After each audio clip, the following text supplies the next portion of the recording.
The sky above Lithra burned with fire and shadow. The once proud empire of the alien race stretched across 1,000 stars, its cities glittering with light that rivaled the sun itself. But tonight, the brilliance was shattered. Explosions carved holes through the skies, and streaks of ships fell like dying stars. Princess Cerelia watched from the highest tower of the imperial palace, her heart heavy as the cries of her people echoed around her. Smoke and ash choked the air, and the ground trembled with the weight of war. She had been trained her whole life for moments like this, yet nothing could prepare her for the feeling of helplessness, standing alone as everything she loved burned. Her advisors were gone. The emperor, her father, had fallen defending the throne. Her mother had vanished in the chaos, her fate unknown. And now, as the last heir of Lithra, the burden of survival rested entirely on her shoulders. Cerelia's hand brushed over the hilt of her plasma blade, a weapon forged with the finest Lithuran technology. She had used it in battle before, against soldiers and invaders, but never like this, never to protect a dying empire that had lost its soul. Tears blurred her vision, but she pushed them away. There was no time for mourning, only action. Outside, the sky was alive with the enemy fleet. Dark shapes of alien warships moved like predators encircling the city. The palace defenses fired in vain.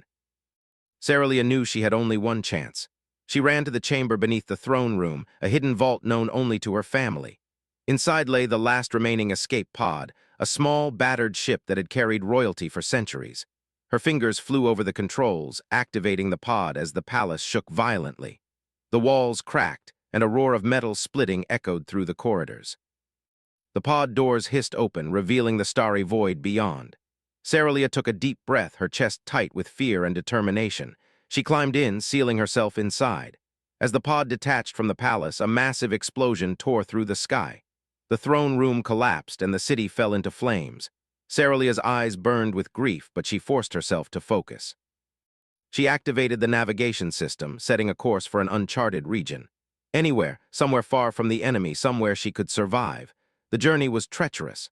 Her ship, small and worn, shuddered as it passed through debris from fallen satellites and burning wrecks. Cerelia gritted her teeth, guiding the pod with all the skill she had learned since childhood. She had always been strong, always able to command others, but now she was alone, relying only on herself. Hours passed, or perhaps days. Time seemed meaningless as she drifted through the void, the stars cold and distant. Her body ached, her wounds from the battle burning with every movement. She pressed a hand to her side, feeling the warmth of blood seeping through her uniform.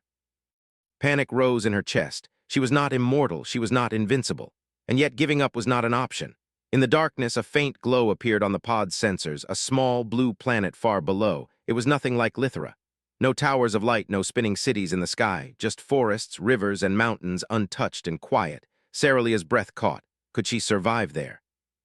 Could she trust herself to live among a species she had never met? Her body was failing. The wound in her side throbbed, and the pod's systems warned of critical energy loss.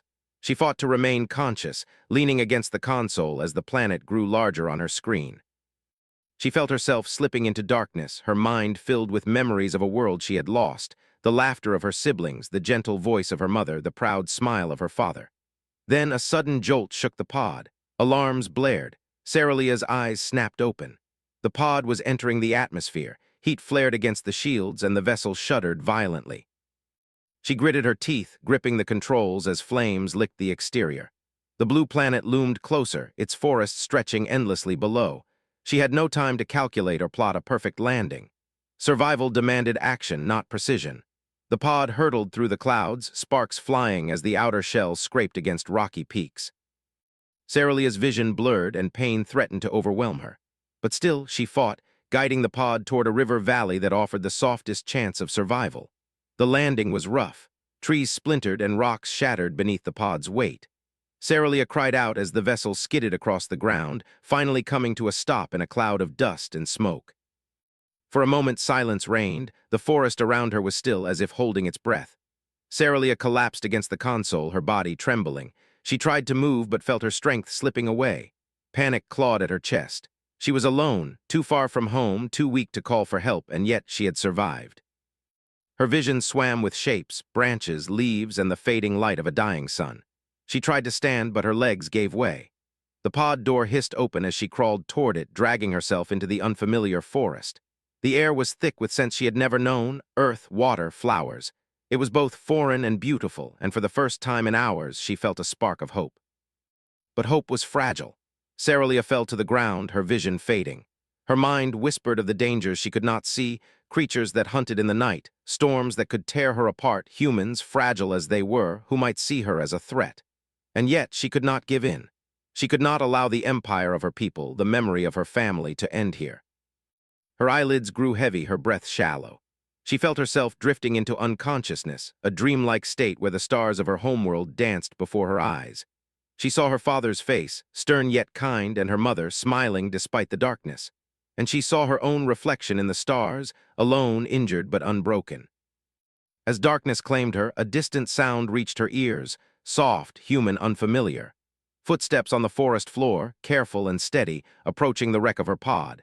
Cerelia's eyes fluttered open just enough to see a figure kneeling near the ship, inspecting the damage. She could not speak, her voice lost in pain, but she watched him, this human, fragile and yet somehow strong, with eyes wide in awe and curiosity.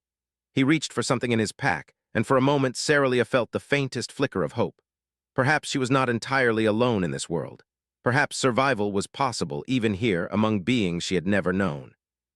The human's hands paused, and he looked directly at her pod as if sensing life inside. Cerelia's heart raced. She did not know whether to trust him or fear him, yet deep inside she felt a strange connection, a bridge between her lost world and this new one. A chance, however slim, to continue to fight to live. As her consciousness slipped again, she murmured a silent prayer to the stars of Lithera. She would survive. She had to survive. And maybe, just maybe, this human could be the hope she so desperately needed. The forest was quiet, save for the faint rustle of leaves and the distant call of birds. But beneath the calm, shadows moved, watchers, trackers, remnants of the enemy that had destroyed her world. They were far away, but they would come. And so, as the first night on this strange planet fell, Princess Cerelia lay injured, exhausted, and uncertain, but alive. The beginning of her journey had arrived, and with it, the promise of danger, wonder, and a bond that might change both their worlds forever. The forest was quiet, but not empty. Shadows stretched long under the glow of the moon, and the wind whispered through the trees as though carrying secrets. Princess Cerelia lay near the wreck of her pod, barely conscious, her body aching from wounds that refused to heal. She could feel the life slipping from her, yet a faint presence lingered nearby, a human, she realized, moving carefully among the trees. Elias had never seen anything like her before. The moment he spotted the strange, small spacecraft lodged in the forest clearing, his curiosity outweighed his caution. A soft glow leaked from the pod's seams, and inside, a faint pulse of movement told him someone, or something, was alive. His scientific mind raced. Humans did not belong in this level of advanced technology, and yet the materials and design of the pod were unlike anything he had ever studied.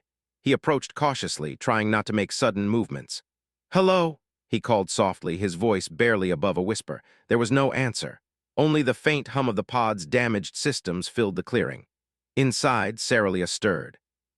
Her eyelids flickered open, revealing eyes unlike anything on Earth, violet, glowing faintly with an alien light.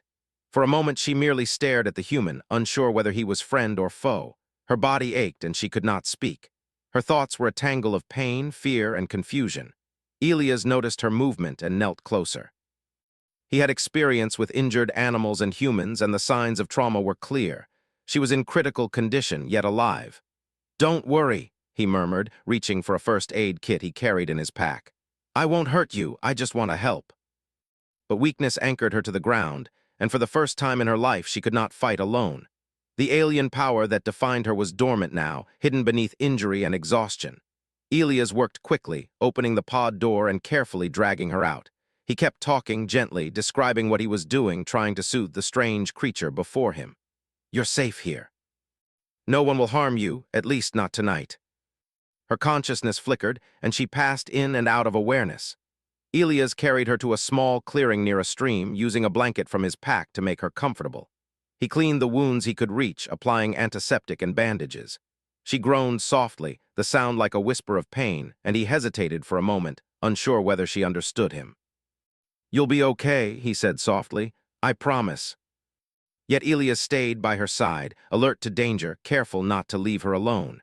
He spoke quietly about the forest, The weather, even the stars above, trying to keep her mind grounded in familiarity. Ceralia's memories of her homeworld surfaced unbidden. The towering spires of Lithera, the music of her people, the laughter of her siblings, the cries of battle, the weight of her loss pressed on her heart. But here she realized she was not entirely powerless. She had survived, and perhaps this human, so fragile, so unlike the warriors of her past, might help her live. Hours passed, and Ceralia slowly regained enough strength to sit upright. Her movements were tentative, each one a reminder of the trauma she had endured.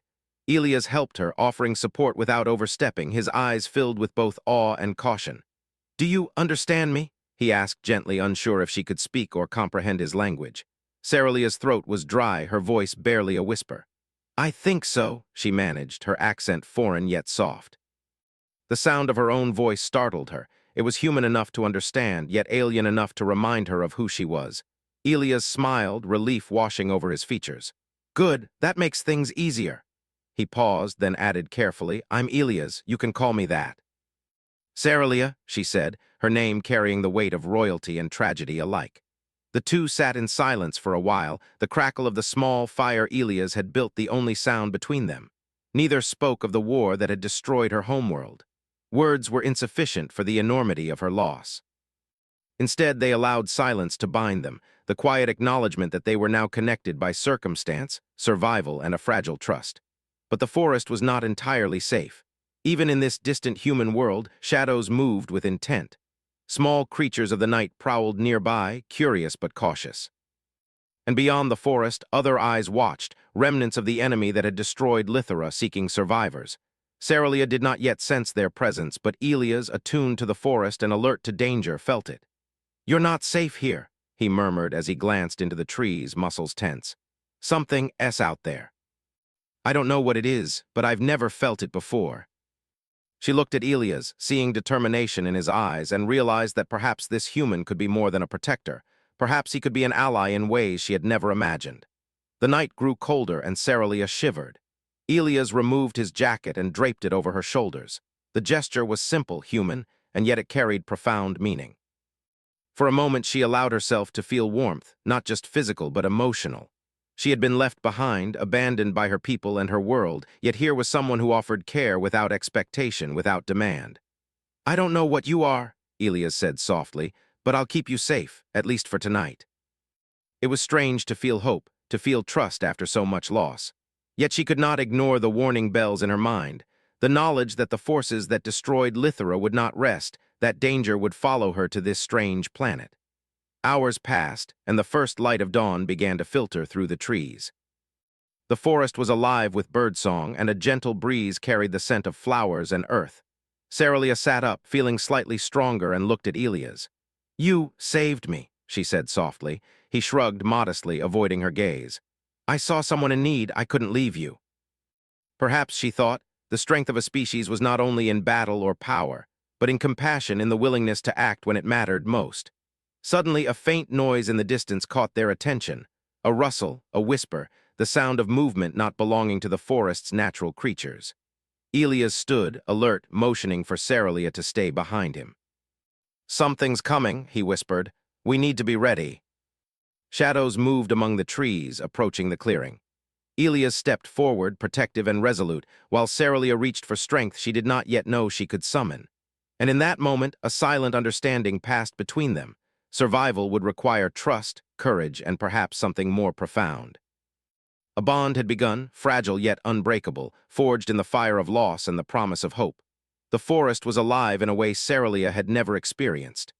Birds sang in the branches, the breeze carried the scent of earth and rain, and sunlight filtered through the canopy, painting patterns on the ground. Yet beneath this beauty there was danger. Ceralia could feel it, even in her weakened state.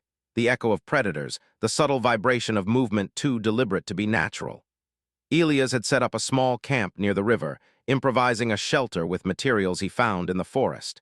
He moved with careful efficiency, ensuring that Ceralia's injuries were treated and that they were hidden from prying eyes. Her body was slowly healing, but every movement reminded her that she was far from fully recovered. She had survived battles before, but this world was different. Its rules, its creatures, its humans, all unfamiliar. "Eat this," Elias said, handing her a small packet of rations. You need strength if we're going to stay safe. She looked at him silently, noting the faint lines of worry etched on his face.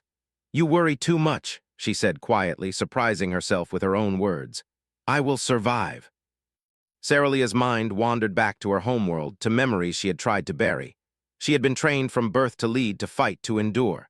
And yet she had failed to protect her family, failed to protect her people. Those failures haunted her still, whispering that she was a burden, a curse, a relic of a dying world. Elias noticed the distant look in her eyes and hesitated before asking, Do you want to talk about it? Some truths required patience, and he would give her time. Days passed. Ceralia's strength grew slowly. Elias taught her how to move carefully through the forest, how to find water and food, and how to recognize signs of danger. She adapted quickly, her alien reflexes and intelligence giving her an edge. Yet she also discovered limitations. Her body reacted strangely to Earth's atmosphere, her energy sapped by unfamiliar gravity and air.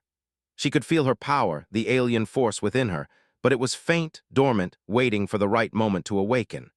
Despite her caution, she began to feel a connection with Elias. It was subtle at first, a shared look, a quiet word, a hand steadying her when she stumbled. She was unused to relying on someone else, yet she realized that trust, however tentative, could be a source of strength. For the first time in weeks, she allowed herself a flicker of hope. One evening, as the sun dipped below the horizon, painting the sky in shades of red and gold, Elias and Ceralia sat by the river. The water reflected the colors of the sky, rippling gently as the current flowed. Elias glanced at her, hesitating before speaking. Ceralia, why were you here? I mean, why come to this planet? Perhaps life is enough. Perhaps that was why she had survived this long. The spark of hope was not hers alone, but something she could find in others, even on this distant world. Night fell and the forest became darker, the sounds sharper, the shadows longer. Ceralia felt a chill creep along her spine, not from the cold, but from instinct. Her alien senses, though dulled by injury, perceived a presence. Someone or something was near. Elias noticed her tenseness. What is it? He asked, voice low. They watch, she murmured. The enemies, they did not give up, they follow me. Ceralia and Elias fortified their camp, creating traps and warning systems using materials from the forest. They trained together, he in survival, she in controlling the faint powers that now began to stir within her. Slowly, she shared fragments of her past, not in detail, but enough to allow him to understand the stakes. I was not always alone, she said one morning as sunlight filtered through the trees. I had companions, advisors, friends, but betrayal came from within. My people turned against me. My family is gone. Her voice broke, and for a moment she allowed herself to grieve. Elias placed a hand on her shoulder, a gesture of comfort. Then you're not alone anymore. Not while I'm here. One night, as the moon hung low and silver over the forest, Ceralia awoke from a troubling dream. Shadows danced in her mind, memories of battles and destruction mingling with images of faces she could not fully recall. She felt the alien curse within her stirring, a lingering force from her bloodline that had haunted her ancestors. Elias stirred nearby, sensing her unrest. Bad dream? He asked softly. She shook her head, unwilling to speak the words aloud. It is nothing, just sleep. Yet her mind raced. The curse was real, subtle but persistent, whispering warnings and fears she could not ignore. It was part of her destiny, and she feared what it might demand of her in this new world. Days later, while gathering supplies near the forest's edge, they encountered the first real sign of threat, tracks that were not human, not animal. Ceralia's senses flared, and she realized they were being followed. Elias noticed her sudden alertness, the way her body tensed like a coiled spring. They are close, she murmured. The hunters, they know I am here. Humans were ill-equipped for battles like this, yet he felt a surge of determination. Then we'll face them together. Whatever comes, I'll fight by your side. Trust had been forged, but survival would demand more: courage, strategy, and the awakening of powers that Ceralia had barely begun to understand. And so, as the first hunters approached under the cover of night, Ceralia felt the familiar surge of alien energy, the pulse of her bloodline calling to her. Elias stood firm beside her, unaware of the full magnitude of the force he was about to witness. Together they were an unlikely pair, human and alien, fragile and strong, but perhaps together they could survive what was coming. The forest had grown quiet, but the stillness was a trap. Ceralia could feel it in every nerve, every pulse of her body. The air was thick with tension, carrying whispers of movement she could not yet see. Beside her, Elias crouched low, hands steady on the small blade he had crafted for protection. His breathing was controlled, but his eyes betrayed the weight of fear he rarely admitted, even to himself. "They are close," Cerelia whispered, her violet eyes scanning the trees. Her voice carried a mixture of warning and determination. The energy within her stirred, subtle at first, like the echo of a heartbeat, then stronger, like a drum calling her to action. Elias nodded, gripping his weapon. "Whatever comes, we'll face it together." His words were simple, human, yet filled with courage. That courage had become a lifeline for her, a tether to this strange, fragile world she was slowly beginning to trust. The first movement came silently, a shadow slipping between the trees, deliberate and controlled. Cerelia recognized it immediately, a hunter from her world. Not human, not bound by earthly rules, but a creature of technology and cunning trained to find her. Her heart tightened. She had faced fleets of enemies in the stars, but the personal nature of this threat, the single-minded intent, made it more terrifying. "Stay behind me," she ordered softly. Elias did not hesitate. He had learned enough to trust her instincts, and the bond between them had deepened to a quiet, unspoken understanding. The hunter emerged fully, a figure cloaked in black, their armor glinting faintly in the dappled moonlight. Cerelia's violet eyes flared, the faint pulse of her alien power rising in response. She felt the energy of her bloodline, long dormant, awaken with instinctive precision.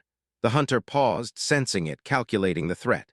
"You've hidden well," the hunter said, voice sharp and cold. "But you cannot escape." Cerelia reacted instinctively, her alien speed allowing her to dodge with a grace that seemed almost supernatural. Elias swung his blade, blocking a strike aimed at them both. Sparks flew as metal clashed against metal, and the forest became a blur of movement and shadow. Cerelia could feel the alien power within her, responding to the threat, reacting to danger with instincts that went beyond human comprehension. She focused, and with a sudden burst of energy, she pushed the hunter back with a wave of force that bent the surrounding trees. Elias staggered but held firm, his eyes wide with awe. You're not human," the hunter said, realizing fully the extent of her power. "And yet you hide among them." They had been trained to eliminate threats, to follow orders without question, yet the presence of Cerelia, the sheer alien force radiating from her, was more than they had anticipated. Elias watched her, seeing not just power, but restraint, control, and intelligence. The bond he felt with her deepened in that moment, a connection born not of necessity alone, but of shared danger and trust. The hunter recovered, charging again. Cerelia met the attack, her violet eyes blazing. She moved with precision, striking, deflecting, and using the forest itself as an ally. Branches bent to her will, rocks shifted under her energy, and the ground seemed to respond to her presence. Elias fought at her side, relying on instinct and training, yet he felt her power guiding him, shielding him, teaching him without words. Despite the battle, Cerelia felt a pang of guilt. This world, these humans, had nothing to do with the war of her people. And yet, by being here, by surviving, she had drawn danger to it. She looked at Elias, seeing the fear and determination mirrored in his eyes, and realized that their bond was more than survival. It was trust, and perhaps even something deeper, though she dared not name it. With a final surge, Cerelia unleashed a controlled burst of energy that sent the hunter staggering back, disoriented but alive.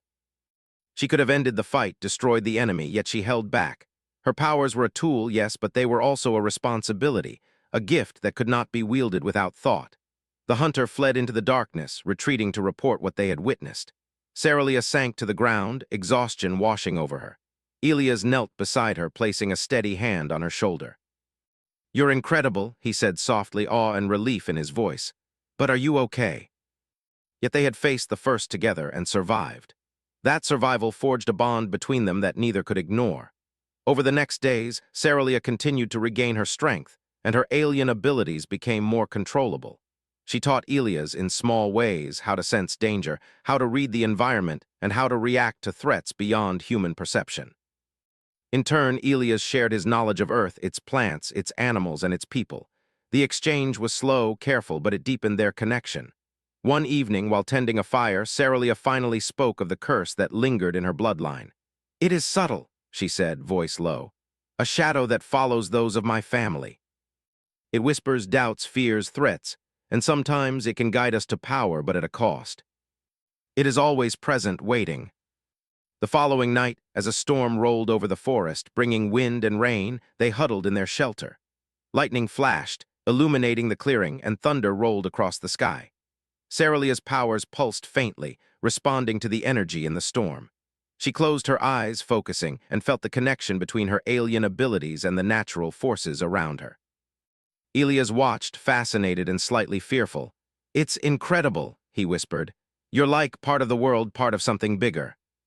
Ceralia and Elias emerged from their shelter, standing together in the quiet aftermath.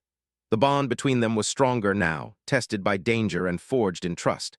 They were no longer merely survivor and protector. They were allies, equals in a world that neither fully understood. But the danger had not passed. In the shadows of the forest, unseen eyes observed them, calculating, waiting. The hunters from her past were regrouping, and a new threat approached, one that would test not only Ceralia's powers but the strength of her connection with Elias. As the first light of dawn touched the trees, Ceralia turned to Elias, her expression resolute. "Whatever comes next," she said, "we face it together, no matter what." Together.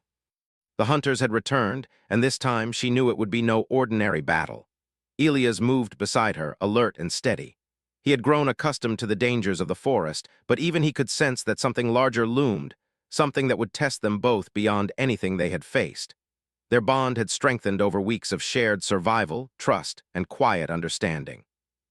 Now it would be tested by forces from a past Ceralia could not escape. A movement in the distance caught Ceralia's attention. A figure emerged from the shadows, a survivor from her destroyed homeworld, cloaked in armor she recognized instantly. Her heart clenched. This was someone she had once trusted, a friend turned enemy, now standing with purpose and fury. "You survived," the figure said, voice cold and sharp. "But you should not have come here. You belong with us, Ceralia. You belong with Lithera." "I belong nowhere but here, in this world, among those who fight for life, not destruction." But Ceralia stepped forward, her body radiating an energy that made the air vibrate. The storm of her power, long restrained, pulsed faintly in waves around her. Trees bent slightly, rocks shifted, and the very earth seemed to respond to her presence. "You've grown strong," the survivor said, a flicker of doubt crossing their features. "But you cannot resist forever." Ceralia moved with speed that seemed unnatural, her alien reflexes allowing her to dodge, counter, and protect Elias. The ground shook under the impact of their powers clashing. Elias fought with courage, using every skill he had learned in the forest. Though human and limited compared to Ceralia, he adapted quickly, anticipating threats and reacting instinctively. Together they formed a rhythm, alien power and human ingenuity moving as one. The battle raged, the forest trembling under the force of their clash. Ceralia's violet eyes flared brighter, her energy surging in response to the danger, while Elias remained steadfast at her side. She could feel the curse within her, whispering, testing her resolve. Fear, doubt, and pain threatened to overwhelm her, but she pushed them aside, focusing on the life she had chosen to protect. "You are stronger than I imagined," the survivor hissed, retreating slightly. "But even strength cannot change destiny. You will come back to us or you will fall." "Destiny is chosen." The survivor, now recognizing defeat in this round, retreated, their eyes burning with a mixture of rage and fear. They vanished into the shadows, leaving the clearing silent once more. Ceralia sank to the ground, exhausted but alive, her body trembling from the effort. Elias knelt beside her, placing a steadying hand on her shoulder. "You were incredible," he whispered. "I've never seen anything like that." Ceralia and Elias repaired their camp, hunted for food, and moved cautiously, knowing danger could return at any moment. The bond between them had grown deeper, no longer just trust, but understanding, respect, and a quiet affection that neither dared to name aloud. One evening, as the sun dipped low and painted the sky in shades of orange and purple, Ceralia spoke quietly. "I thought I would never feel hope again, not after Lithera fell, but here, with you, I feel it." Trust had brought her this far, and now love seemed possible, even amid danger and uncertainty. But the universe is never still. A sudden vibration through the ground alerted Ceralia, a new presence more powerful than the last. From the forest's edge, another hunter emerged, this one larger, faster, and armed with technology designed to harm her. Elias stepped forward without hesitation. "We face this together," he said, echoing the promise they had made days before. Ceralia nodded, violet eyes glowing with energy. The curse within her flared, testing her will, but she drew upon her control, focusing on protection rather than destruction. She extended her hands, and the ground beneath the hunter shifted, roots rising to hold him in place. Elias moved swiftly, using his knowledge of terrain and quick reflexes to disable the hunter's equipment. The battle was fierce, but together they triumphed. Ceralia's alien power, tempered by restraint, combined with Elias' human ingenuity, proved unstoppable. The forest settled once more, silent but alive, as if it had watched and approved of their victory. As night fell, Ceralia and Elias sat together by the fire. Her violet eyes, once dull with pain and loss, now glowed with a soft light of determination and hope. "The curse," she whispered, "it is still within me, but I am stronger now. I can choose how it affects me." "The curse cannot define you. You choose who you are." Weeks passed, and the forest became a sanctuary. The hunters did not return, or perhaps they had learned that Ceralia was no longer a target to be underestimated. She trained daily, mastering her powers, learning to merge her alien abilities with the knowledge of her new home. Elias remained by her side, learning, adapting, and growing into a protector, friend, and partner. One night, beneath a sky filled with stars, Ceralia gazed upward. Memories of Lithera surfaced, but they no longer weighed her down. She remembered her family, her people, her home, but she no longer carried the burden alone.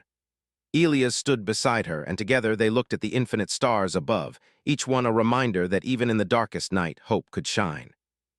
"You have found a new world," she said softly, "and perhaps a new destiny." With Elias by her side, she knew that survival was only the beginning. The stars above seemed to shimmer in acknowledgement, whispering of new beginnings, challenges, and the possibilities of life chosen, not given. For Ceralia and Elias, the future was unwritten, but for the first time it was theirs to write together.